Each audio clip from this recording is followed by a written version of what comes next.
Salmos de número 23. É provável que muitos irmãos conheçam de cor este texto precioso da Bíblia, Salmo de número 23. Vamos dar mais uma esticadinha nas canelas aí? Vamos lá, se nos colocarmos em pé. Aê, que bênção. Salmo de número 23. Todos encontraram? Nos diz assim: o Senhor é o meu pastor, nada me faltará. Deitar-me faz em verdes pastos, guia-me mansamente a águas tranquilas, refrigera minha alma. Guia-me pelas veredas da justiça por amor do seu nome. Ainda que eu andasse pelo vale da sombra da morte, não temeria mal algum, porque tu estás comigo. A tua vara e o teu cajado me consolam. Preparas uma mesa perante mim na presença dos meus inimigos. Unges a minha cabeça com óleo, o meu cálice transborda. Certamente que a bondade e a misericórdia me seguirão todos os dias da minha vida, e habitarei na casa do Senhor por longos dias. Amém. Glória. Muito obrigado, irmãos. Podem se assentar. O Salmo 23 é sem dúvida um dos salmos mais famosos, mais conhecidos e, por que não dizer, um dos salmos mais queridos das Sagradas Escrituras. O Salmo 23 é conhecido por sua profunda expressão de confiança no cuidado e na orientação de Deus.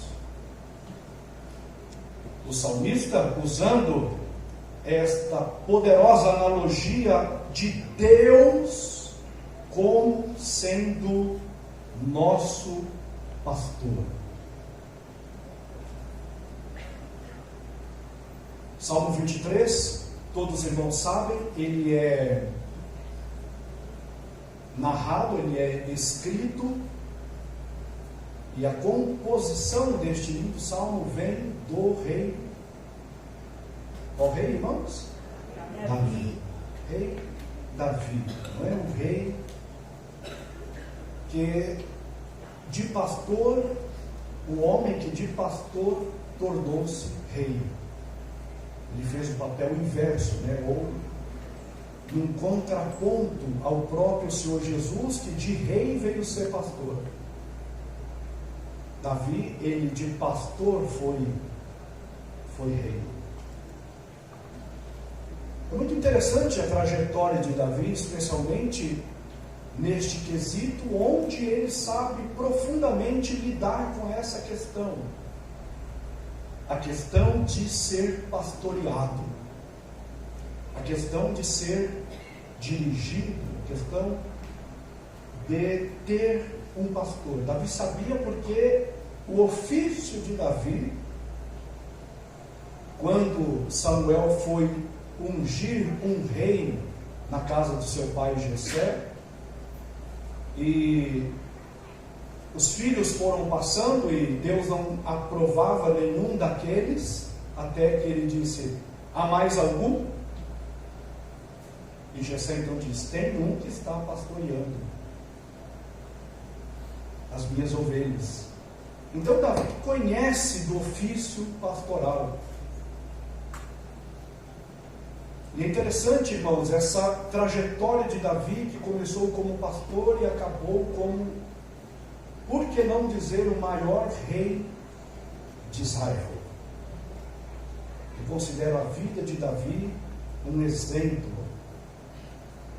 Quando nós pensamos nisso, eu estou falando de forma introdutória, quando nós pensamos na vida de Davi, na trajetória de Davi, logo vem à nossa mente Algumas ocasiões que por muitas vezes nós pensamos ser a ocasião da vida dele. Exemplo, o momento em que ele afronta, ou antes de afrontar, estava sendo afrontado pelo gigante Golias, e ele, a Bíblia diz que ele vence o gigante. E nós pensamos, ali está o maior triunfo de Davi. Quando não. O maior triunfo de Davi quando ele venceu todos os seus opositores? Não. Na verdade, nós temos 3 ocasiões que tornaram Davi quem ele realmente era, o homem segundo o coração de Deus. O momento em que ele teve a oportunidade de matar Saul, que o perseguia na caverna, e ele não o matou. Fez. Na verdade, o chamado de Deus para o reinado na vida de Davi não se confirmou enquanto ele derrubava o gigante, mas enquanto ele tinha misericórdia. Dentro da caverna, alguém dizia: Deus está entregando Saul. Ele dizia: não vou tocar no ungido de Deus. Aleluia. 3 ocasiões, quando ele teve a oportunidade de matar Saul e não o fez. Segunda ocasião que Deus carimba, que Deus autentifica o reinado de Davi. Primeiro, quando ele não mata Saul. Segundo, quando ele chora pela morte de Saul. Quando ele derrama lágrimas pela vida do rei que o perseguiu, mas ele amava.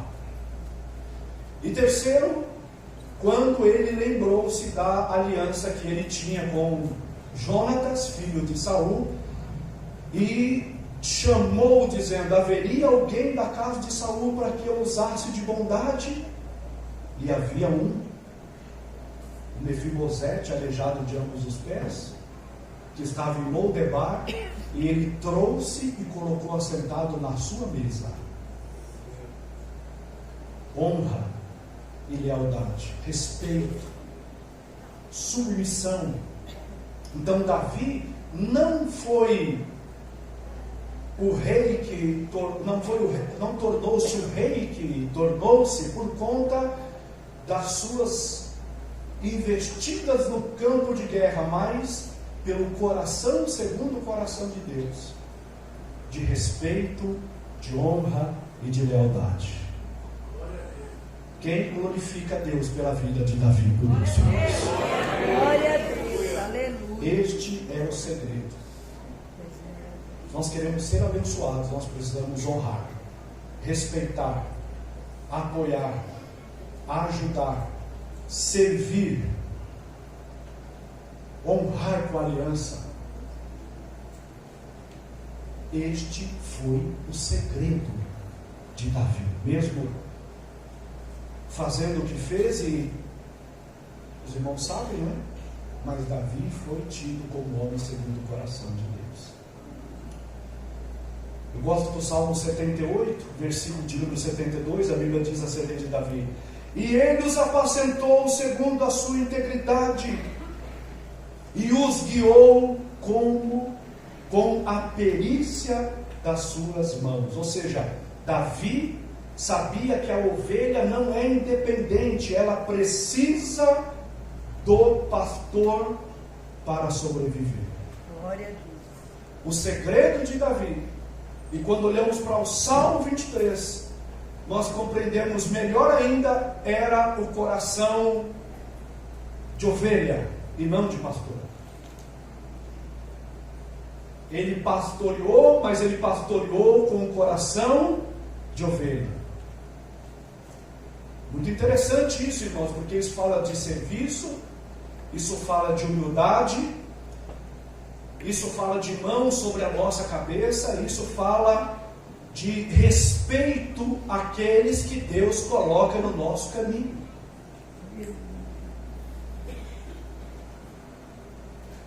A vida de Davi, ao honrar Saul, em não matá-lo, em chorar por ele e depois honrar a sua descendência, demonstra que Davi, antes de rei, pastor, ele era ensinável, ele tinha um coração de ovelha. E Deus coloca pessoas para nos pastorear, para nos liderar. E glória a Deus por isso. Glória a Deus.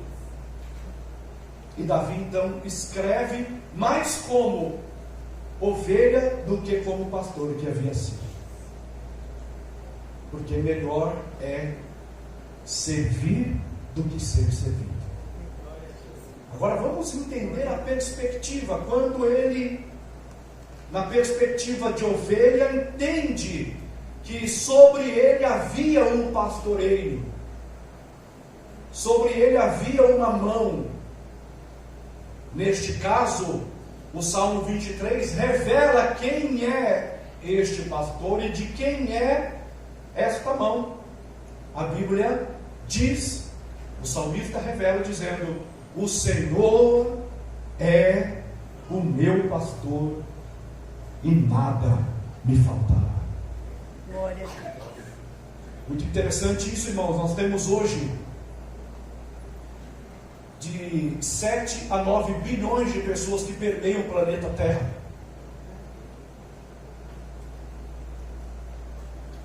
E o que é que a Bíblia está nos ensinando? A Bíblia está nos ensinando que nós temos pastores pelas quais Deus coloca para nos pastorear, porque Ele deu uns para pastores.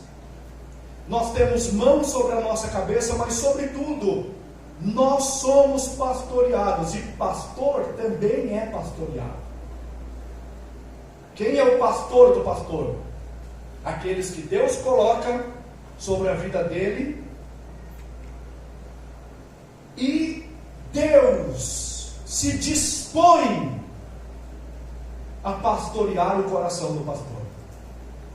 Deus se dispõe a pastorear o coração do líder. Deus se dispõe a pastorear o coração daqueles que por Ele são pastoreados.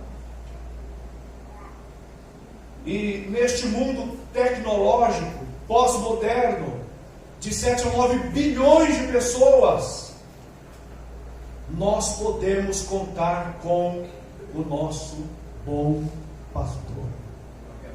Glória a Deus. O bom pastor que dá a vida pelas suas ovelhas. O pastor que pastoreia os pastores, que conduz os líderes. Louvado seja Deus por isso.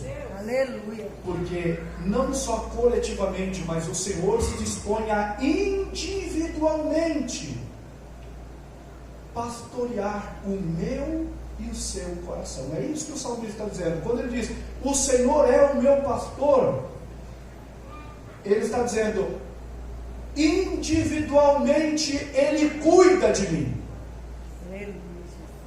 Porque Ele não é só o Deus da coletividade, mas Ele é o Deus também da individualidade. Por exemplo, nós estamos aqui nessa reunião de superintendência, e o bom pastor está trabalhando em cada coração de uma maneira. O meu problema não é o seu não é o meu, a minha dificuldade não é a sua, e a sua também não é a minha. Cada um de nós adentramos aqui com um tipo de demanda, de dificuldade, de luta e de provação. Na nave da igreja, na galeria, os que estão trabalhando, os que estão coordenando, um a um, Deus está ministrando no nosso coração, segundo a nossa necessidade. Glória a Deus. O Espírito Santo faz isso. Isso é tremendo, né? Ele está dizendo, eu te conheço, eu sei quem você é, eu conheço os detalhes da sua vida, e eu provi pastores para abençoar você. E eu sou o pastor destes pastores. Aleluia. Eu cuido deles e cuido de você também. Glória a Deus. Você tem um bom pastor, cuida de você, conhece você nos pormenores da sua vida. Ele entra onde o bisturi do homem não alcança, ele discerne onde a sabedoria do homem não discerne, e ele individualmente abençoa cada um de nós. É por isso que o salmista disse: o Senhor é o meu pastor. Glória a Deus. Lembra das parábolas, na verdade, né, de Lucas, capítulo de número 15? A parábola não é da ovelha, é do pastor. A parábola não é da dracma, mas é da mulher que acha a dracma. A parábola não é do filho pródigo, mas a parábola é do pai que está de braços abertos aguardando o retornar. Porque não é sobre nós, é sobre ele. E ele deixa, diz a Bíblia, as 99 faz o que, irmãos? Busca uma. Ele poderia dizer, porque se ele é o Deus da coletividade, se ele é o Deus da galera, ele poderia dizer que eu já tenho 99, para que me preocupar com uma? Mas ele não faz. A Bíblia diz o quê? Ele deixa as 99 seguras, guardadas, protegidas, e ele vai atrás daquela uma. Glória a Deus, aleluia. Aquela uma, quem sabe era menor, era mais fraca, mais impotente, mas ele vai atrás daquela uma. Aleluia. Porque aquela uma, seja ela quem for e como for, aquela uma tem o mesmíssimo valor das outras 99 que estão dentro do homem. Ele pega com carinho, com cuidado, com amor, com afeto. Você pode sentir isso de Deus, o carinho, o afeto, o cuidado, o pastoreio de Deus, o direcionar, o cuidar de Deus na sua vida de forma individual. Você entrou aqui, para alguém esse problema pode ser insignificante, até irrelevante, mas Deus, o teu pastor, ele cuida,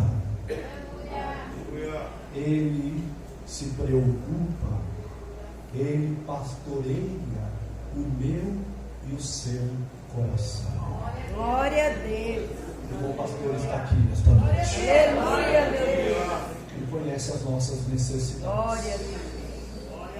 Interessante o Salmo 23, irmãos. Esse salmo vai oferecer satisfação, restauração, direção, presença de Deus. Eu quero falar um pouco sobre isso. O salmo também oferece uma série de mensagens e de imagens. O Salmo 23 oferece as imagens. Por exemplo, a Bíblia fala sobre pastos verdejantes, não diz? Quem nunca leu o Salmo e parece que viu o verde deste pasto ao ler o Salmo?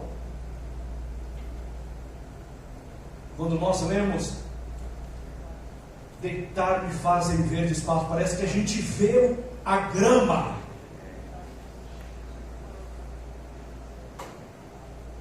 Este salmo oferece a imagem de águas tranquilas.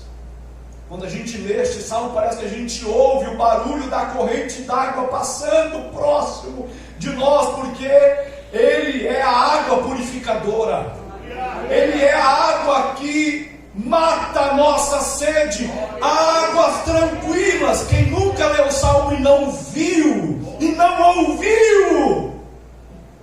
Aleluia a Deus. Quando nós lemos o Salmo 23, nós não só vemos pastos verdejantes, águas tranquilas, mas parece que a gente sente o cheiro do pão da mesa que Ele nos coloca. Aleluia. Porque Ele nos coloca na mesa. Mas o Salmo também oferece o vale da sombra e da morte. Vamos pensar um pouco no que o Salmo oferece? Então, primeiro, ele oferece Deus como nosso pastor. Segundo, ele oferece Deus como nosso guia e como nosso provedor. A Bíblia vai dizer o quê? A Bíblia vai dizer assim: deitar-me fazem verdes pastos, guia-me mansamente às águas tranquilas. Versículo de número 3, mais uma vez, guia-me pelas veredas da justiça. Ou seja, o Deus pastor que nos pastoreia é o Deus que guia a nossa vida. Ele não só guia, mas Ele também provê. Ele guia, Ele dá direção, mas Ele também provê. Ele também é a providência necessária. Aleluia, Deus. E o que é que nesta providência Ele nos oferece? Ele nos oferece verdes pastos. Aleluia. Ele nos oferece águas tranquilas. Que é que isso significa? Que o Deus que guia, o Deus que provê, como nosso pastor, que individualmente, na nossa particularidade, cuida de cada um de nós, Ele provê para nós restauração. Aleluia, Deus. Quantos sentem que estão sendo guiados pela poderosa mão de Deus? Quantos sentem? Se você não está sendo, permita-se, porque não há nada mais precioso nessa vida do que ser guiado pela mão de Deus, ser conduzido pela mão de Deus. Não há nada. Quem já experimentou Deus falando, guiando, direcionando, mostrando, revelando, dando norte, fazendo, dizendo: meu filho, não é assim, é por aqui, é por ali, não fale agora, assim não, é assim que eu quero. Quem já experimentou disso sabe o quão maravilhoso é ter a guia do Espírito de Deus na nossa vida. Nesta noite, meus amados irmãos, Ele está guiando essa superintendência, Ele está guiando os pastores, Ele está guiando a liderança, Ele está trabalhando, Ele está dando norte, Ele está conduzindo, Ele está provendo. Ele está provendo, Ele está provendo, Ele está provendo, mas Ele provê restauração, Ele provê pão, Ele provê sustento, Ele provê graça, Ele provê unção. Vai dando glória enquanto eu digo aquilo que Ele provê. Ele provê cura, Ele provê coisas extraordinárias, porque Ele guia por verdes pastos.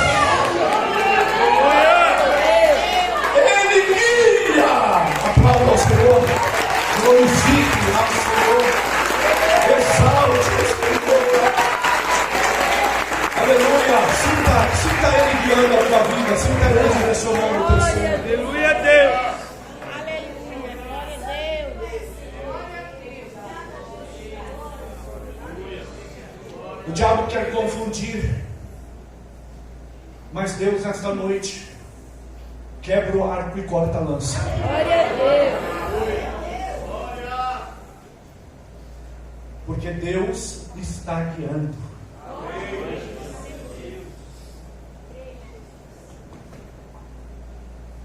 Glória a Deus. Que coisa linda. Glória a Deus. Aleluia. Guia-me mansamente às águas tranquilas.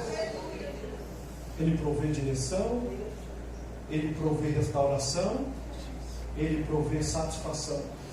Veja comigo o que diz o versículo de número 3. Diz assim, irmãos. Vocês está projetado aqui? Vamos ler juntos? Vamos lá? Porque isso é maravilhoso. Vamos lá? Refrigera minha alma, guia-me pelas veredas da justiça, por amor do seu nome. Vamos começar o versículo de trás para frente. Por amor do seu nome. Por amor, só aqui. Mais uma vez, por amor Porque não é sobre nós. Nós não estamos aqui porque queremos. Eu estou de mudança hoje. Quem está fazendo minha mudança é a minha esposa lá. Desde as 3 da tarde. Ele está em casa ajudando. Estou com dó das minhas meninas. Ainda bem que veio o genro, né? Ele tá... O genro é do meu tamanho, só que muito mais forte que eu. Está lá ajudando. Mas eu não estou aqui, irmãos, porque eu pedi, porque eu quis, porque o pastor Adelino pediu, porque ele quis. Nós sabemos que tudo isso prepassa por nós. Mas nós estamos aqui por amor do nome dele. Glória a Deus. Você está aqui por amor do nome dele. Aleluia. Você direciona algo por amor do nome dele. Você libera algo por amor do nome dele. Pela graça dele, pela infinita misericórdia dele. Não há nenhum mérito aqui, nenhum de nós merecíamos absolutamente nada de Deus. Mas por amor do seu nome, porque ele nos fez uma promessa, e ele não tinha por quem jurar, ele disse: eu juro por mim mesmo. Porque ele disse para Jacó: eu não te deixarei até que eu faça cumprir tudo aquilo que eu tenho te prometido. Glória a Deus. Porque ele usa Paulo para dizer a Timóteo: ainda que nós sejamos infiéis, ele permanece fiel. Ele não pode negar a si mesmo. Ele é sobre o que ele escolheu, é sobre o que ele resolveu fazer na nossa vida. Já pode se levantar, o inimigo pode tentar atrapalhar de todo jeito. Mas tem uma coisa que o diabo às vezes não entende, irmãos, é que nós estamos aqui por amor do nome dele. Aleluia, Deus. Tua família é por causa da graça de Deus. Seu ministério é por conta da misericórdia dele. Nós estamos aqui servindo e temos o privilégio de servi-lo, porque ele disse: por amor do meu nome. Glória a Deus. O que é que ele faz por amor do nome dele? Por amor do nome dele, ele refrigera. Glória a Deus. O que é o refrigerador? Quem sabe aqui? Para que serve o refrigerador?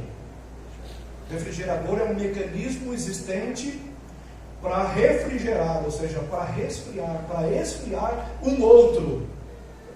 Não é assim que normalmente os pastores andam por aí? Porque não é fácil, não, meu amado irmão. Rapadura é doce, mas não é mole. Pastor é só Deus, é uma chamada, porque senão nós não conseguimos. Então nosso cabeção às vezes está cheio, né? Cheio de problemas, cheio de uma série de coisas. E às vezes nós pensamos que não vamos conseguir, que não iremos aguentar, que não iremos dar conta. Aí o Deus que nos pastoreia, porque pastor também precisa ser pastoreado. Nós precisamos de mentores, precisamos de pessoas, precisamos de amigos, precisamos de conselho. E Deus usa os seus instrumentos. E Deus refrigera. O que é que Paulo certa vez fala? Ele fala que a visita dos irmãos era o refrigério de Deus. Olha o que Paulo está dizendo. O que é que ele diz para Timóteo lá?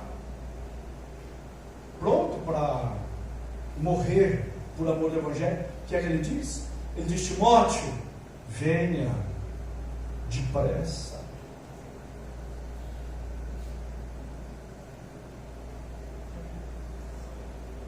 Ame teu pastor, respeite-o, abrace-o, entenda-o. Cobre menos, compreenda mais. Seja amigo, parceiro. Seja um refrigério. Que é o que mais alegra o coração de um pastor, irmãos, quando nós, de alguma maneira, recebemos o carinho dos irmãos. Glória a Deus. É ou não é, pastores? Eu estou falando alguma coisa? Eu não estou falando, irmãos, de nada fora do comum, não é? Nós não estamos aqui para receber os aplausos, o brilho da ribalta. Não é disso que eu estou dizendo, não. Eu estou falando de comunhão. Aleluia, Deus.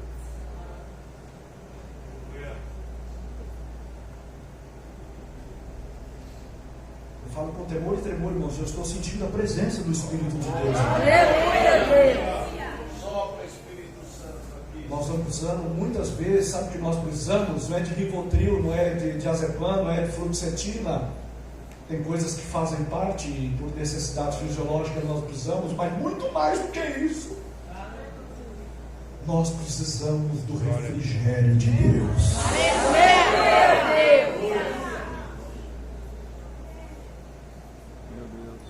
Nós precisamos do refrigério de Deus. E Ele, como nosso bom pastor, Ele está disposto a mandar esse vento. Eu não sei, meu querido pastor, que você tem sofrido lá no campo de trabalho que você está. Mas uma coisa eu sei: vai soprar um refrigério de Deus naquele lugar.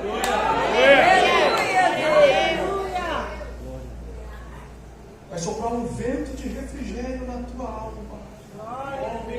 Deus vai refrigerar. Deus vai resfriar. Deus vai abalizar. Deus vai colocar tudo no seu devido lugar. Aleluia, Deus. Recebe isso, meu irmão. O profeta Ezequiel entrou dentro do vale e disse: não tem jeito isso aqui. Deus diz: tem, não tem, tem, não tem, tem. Como tem? Se o vento soprar aí, tem jeito. É o que nós precisamos. Nós precisamos do sopro de Deus. Nós precisamos do vento de Deus. Nós precisamos do refrigério de Deus. Levanta a mão para o alto e receba algo de Deus para a sua vida agora. Aleluia. Receba uma comunicação. Receba um vento oriental. Sabe, irmãos, aquele vento que abre o mar, aquele vento do beco sem saída, aquele vento de piaiote, aquele vento que ele vem para mostrar que pode não ter saída para a direita, para a esquerda, para frente e para trás, mas quando o vento sopra, o mar tem que se abrir, o povo tem que passar.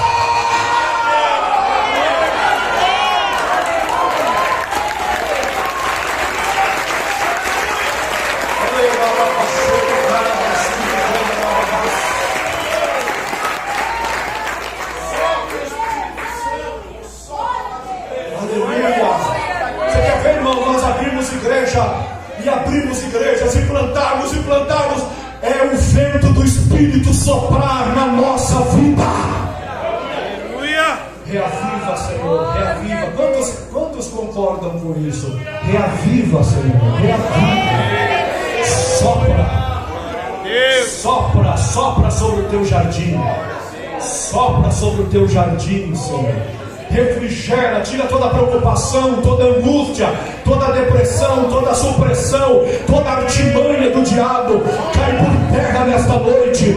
Toda a desistência, toda a falência, toda a prova do diabo, toda a luta do inimigo nesta noite, em nome de Jesus. O vento do Espírito sopra sobre a nossa vida e nos levanta.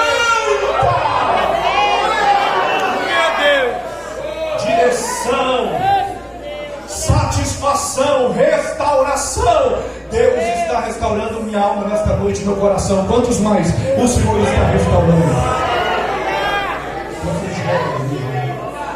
Ele restaura.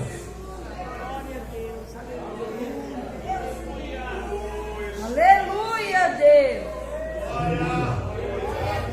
Ele está restaurando, ele está restaurando aqui, irmãos. Ele está restaurando.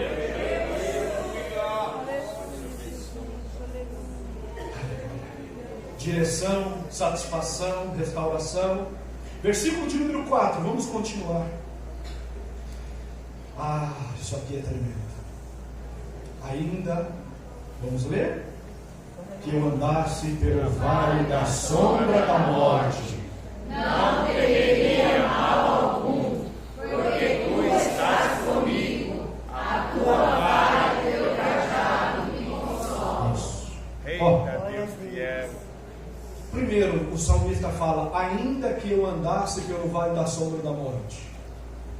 Então nós temos aqui mesa, nós temos águas tranquilas, nós temos pastos verdejantes, mas na nossa caminhada, na nossa jornada de fé, na nossa vida com Deus, também haverá vale de sombra e morte.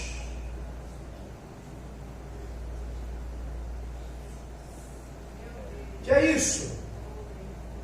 São lugares reais e não ideais. Nós lidamos, irmãos, com situações reais e não ideais. Nós lidamos com dificuldades do ministério e elas são reais. Deus nos envia para lugares reais e não ideais. O que é um lugar ideal? O lugar ideal é um imaginário, é um lugar perfeito, é um marido perfeito, é uma esposa perfeita, filhos perfeitos, igreja perfeita, e isso não existe.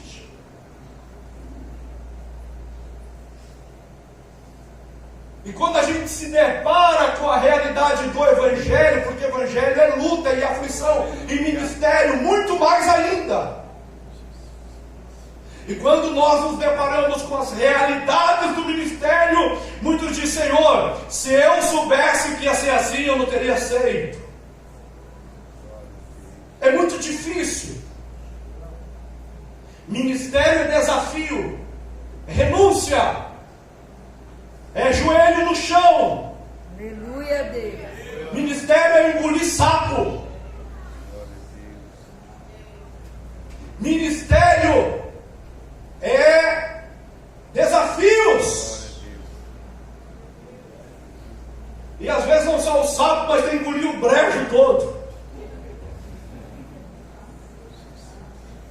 Porque o ministério não é um lugar ideal. Tem gente que se alista ao ministério pensando que o ministério é lugar ideal, mas ministério é lugar real. Aleluia. Vai ter um monte de gente aí, põe um terno, uma gravata e pronto, acabou, está consagrado o ministério, me envia, eu quero ir. E na hora do vamos ver, ele disse: eu não pensava que era, mas não é mesmo. Aleluia. Ministério não é lugar para pessoas que vivem no imaginário de coisas ideais, mas ministério é para quem é chamado para vivenciar problema real. Aleluia. Oh, glória a Deus. Ainda que eu andasse pelo vale da sombra da morte. Agora tem uma coisa, irmãos: ministério é lugar real, não ideal. Mas tem uma coisa, tem uma promessa aqui. Aleluia! Tem uma promessa aqui. E o interessante é que a promessa não é só para as águas correntes. A promessa não é só para os pastos verdejantes. E a promessa não é só para quem que se assenta na mesa. Mas a promessa é para quem também está no vale da sombra. Glória a Deus. Qual é a promessa? Que é o salmista diz. Aleluia. Glória a Jesus. Tu estás comigo. Glória a Deus. Ou seja, a presença de Deus em lugares reais e não ideais.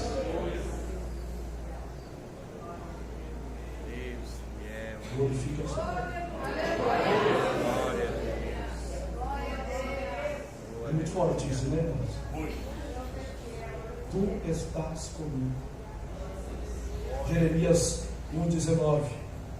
Deus diz para Jeremias: pelejarão contra ti, mas não prevalecerão contra ti, porque eu sou contigo. O que é que o Senhor Jesus disse?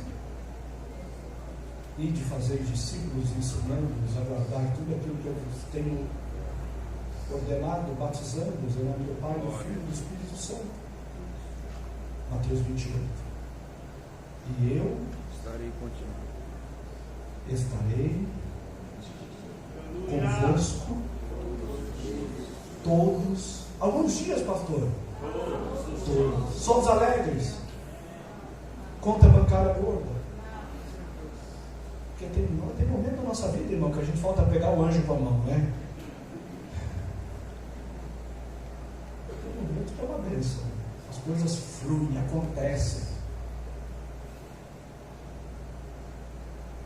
Mas tem momento que não acontece nada. Mas o Senhor está dizendo: eu estou contigo. Glória a Deus. Eu sou com você. Vamos fazer isso, pastor? Um olhando para o outro. Eu não sou de fazer isso. Vire para o lado, diga. Mas aqui em comunhão da nossa superintendência. Vamos declarar na vida do nosso irmão, dizendo, porque às vezes ele precisa muito ouvir isso de alguém próximo dele. E diga: querendo o diabo ou não. Pode dizer para que Deus está contigo. Deus está contigo.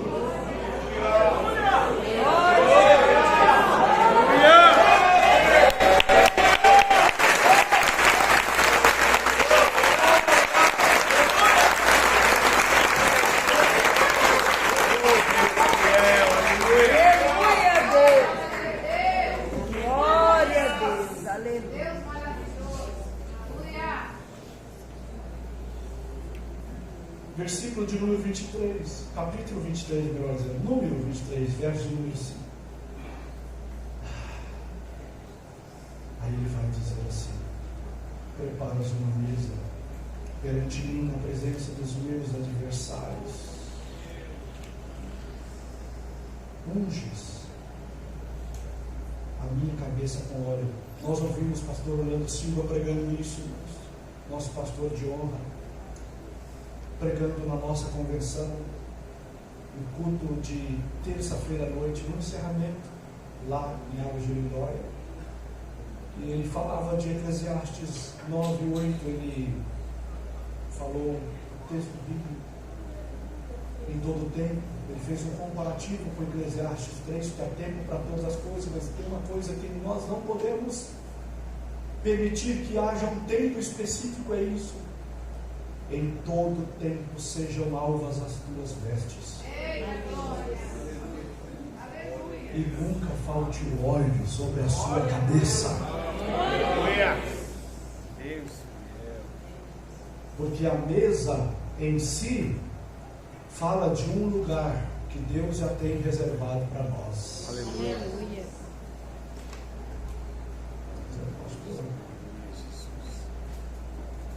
Eu acho tão tremendo, irmãos, a obra, não é?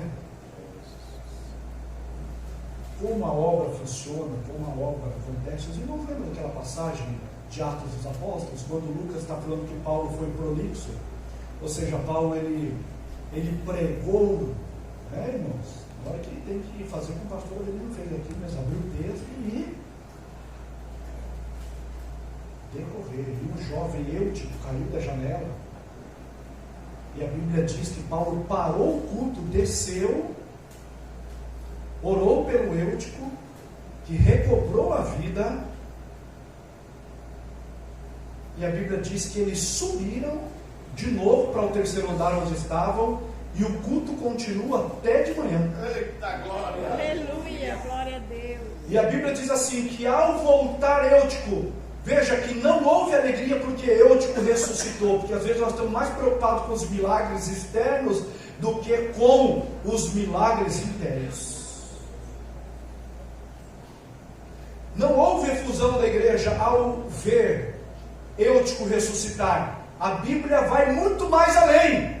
A Bíblia diz que a igreja foi confortada quando Eutico voltou para o culto.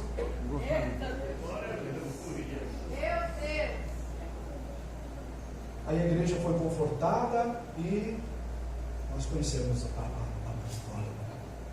E o culto continuou. Então eu acho interessante, irmãos, a igreja é um milagre de Deus. Nós temos pessoas aqui com certeza trabalhando nos bastidores aqui, não temos?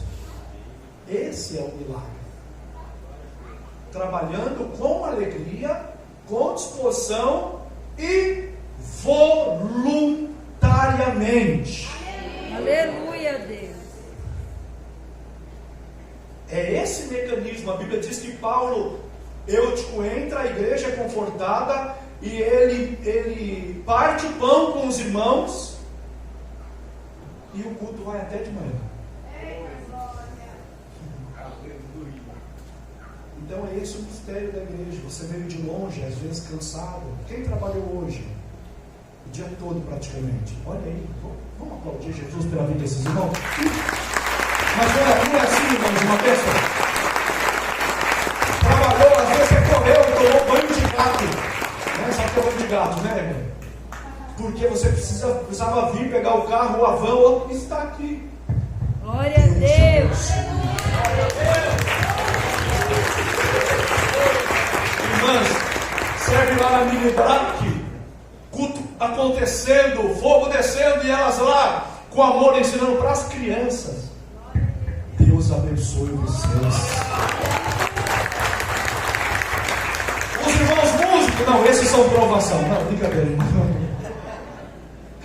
Muito brincadeira, inclusive. Vocês são uma bênção de Deus. A funcionalidade da igreja, como a coisa acontece, como a coisa anda. Porque Deus tem um lugar, independentemente de alguma coisa. Vamos esquecer, não, você está na mesa, não é isso que a Bíblia está dizendo. Pisar no meu inimigo, ele vai ver a minha vitória. É se assentar com ele na mesa. A mesa fala do mesmo lugar. Compartilhar, a mensagem que nós ouvimos aqui inicialmente. Compartilhar com um suposto adversário, porque a nossa luta não é contra carne e sangue. Mas alguém que não gosta da gente, a gente às vezes não faz nada, a pessoa não gosta, né? Tem essas coisas aí. Fiz nada, a pessoa nem me conhece, mas não gosta de você. É isso. Tá bom. Mas eu tenho humildade para me assentar na mesa com essa pessoa e compartilhar do pão que Deus coloca na mesa. Aleluia. Um lugar. Tem um lugar para você. Não é isso que Deus disse para Moisés? Quando ele disse: rogo-te, Êxodo 33:18, rogo-te que me mostre a tua glória. O Senhor falou: o menino viu meu rosto, permaneceu vivo. Rogo-te que me mostre a tua glória. Então tá bom. Tem um lugar aqui perto de mim, tem um lugar junto a mim. Porque sempre tem um lugar junto. Sempre, vou repetir, sempre tem um lugar junto à mesa.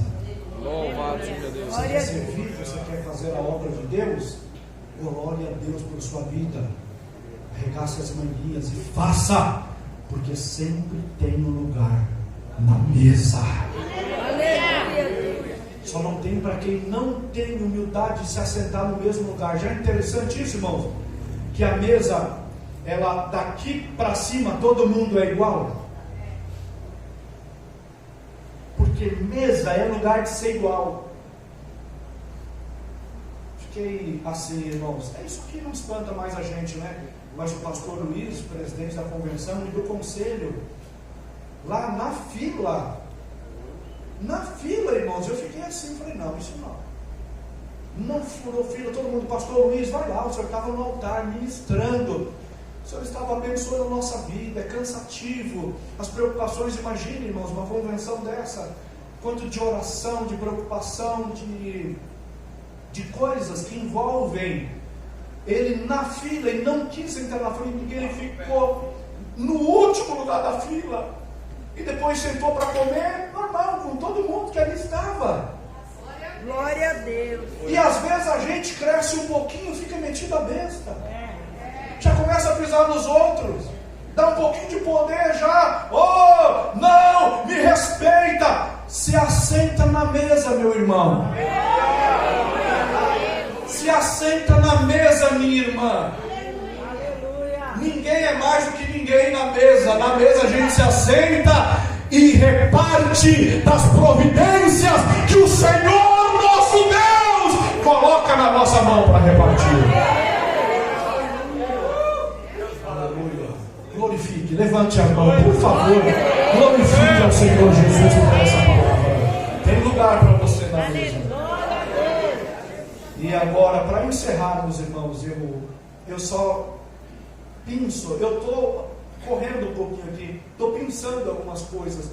Versículo 23, capítulo 23, verso 6. Sabe, não tem capítulo, não é mania nossa dizer. Diz assim: certamente que a bondade e a misericórdia me seguirão todos os dias da minha vida, e habitarei na casa do Senhor por longos dias. Aleluia. Pensar duas palavras aqui. Primeiro, certeza. Quem está na obra, pode faltar tudo, irmão, mas não pode faltar certeza.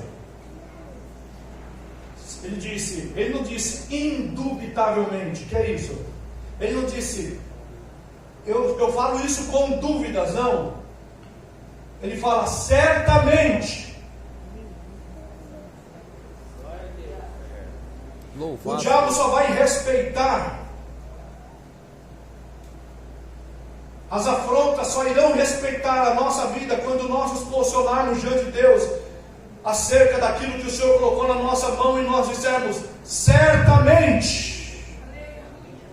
Mas tem oposição, pastor? Certamente. Mas tem desafios?